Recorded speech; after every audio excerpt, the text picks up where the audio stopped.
another Gainesville.com original video.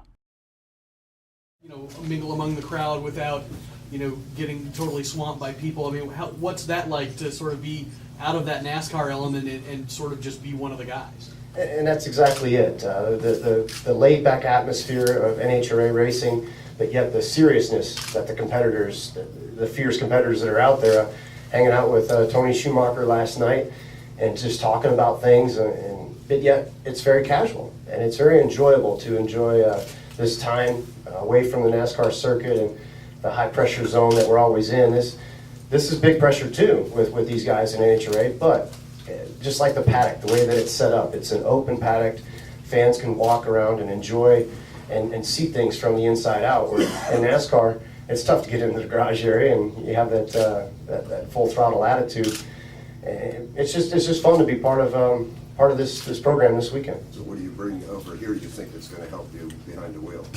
It was like this past weekend at Atlanta Motor Speedway. We had all those restarts at the end of the race, and I was practicing like I was on the line, making sure I wasn't burning up my tires and getting that good traction on those restarts.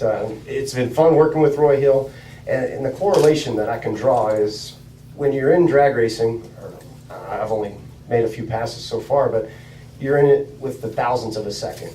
Hundredths mean a lot. Tenths of a second, you're too late in NHRA world. In NASCAR, tenth of a second means a lot of time. So just getting into it a bit more fine-tuned, it's been a lot of fun to dissect my NASCAR stuff into thousandths of a second now.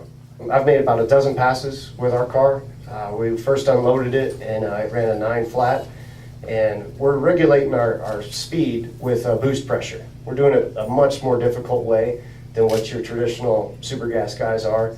But this car, it's got 3 different identities. It's a show car. It looks like a regular street car. We're actually going to take it to DMV and get tags put on it on Monday when we get back. And then we're going to go outlaw 10.5 racing with it, the 10.5-inch rear tire. I think we can get the car into the 7 seconds once we really start working on it. But this was a unique opportunity with the way the schedule worked out, talking with Graham Light, and just jumping into the full NHRA world after meeting guys like Don Perdome, Larry Dixon, and then of course hanging out with Schumacher last night and a bunch of the guys. It's been fun, and it's just an enjoyable off weekend from the Cup circuit. It's been fun putting this car together, a 1970 Dodge Challenger. Me and my buddy Jesse, the crew chief, we just started talking one day. It's like, hey, we probably should put fuel injection on this car. That way I can just fire it up and drive it anytime instead of having a carburetor on it. Well, if we're doing that, we may as well put a turbo on it. Well, if we're putting a turbo on it, we may as well put a power glide transmission in it. We just kept bouncing ideas off each other. And next thing you know, it's like, wow, we're going to have an 8-second car pretty easy. Let's detune it. Let's go run super gas with it. So it's just been one thing after the next, and it's been a lot of fun putting it together. Been having some great support from Dodge and Mopar, and Tag Heuer jumped aboard as far as the sunglass company, and they're with us on the NASCAR side, but they're coming to NHRA racing with us. It's been fun to bolt it all together, be an owner, be the driver, and just be one of the crew guys hanging out having fun. It's just a regular street car, but we're having some fun with it.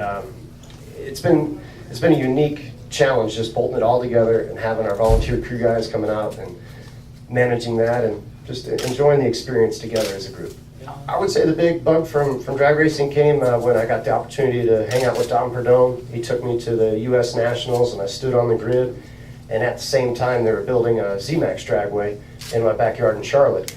And I was like, well, I got to have a car. And they're going to have NASCAR night, and there's going to be nobody out there that's going to beat me on the NASCAR side. So that was really the main objective. When was it? It was about 2 years ago, I guess. There's some guys in the garage area, whether it's crew chiefs, drivers, that have some street cars that go quick, but nobody's going to go quicker than us.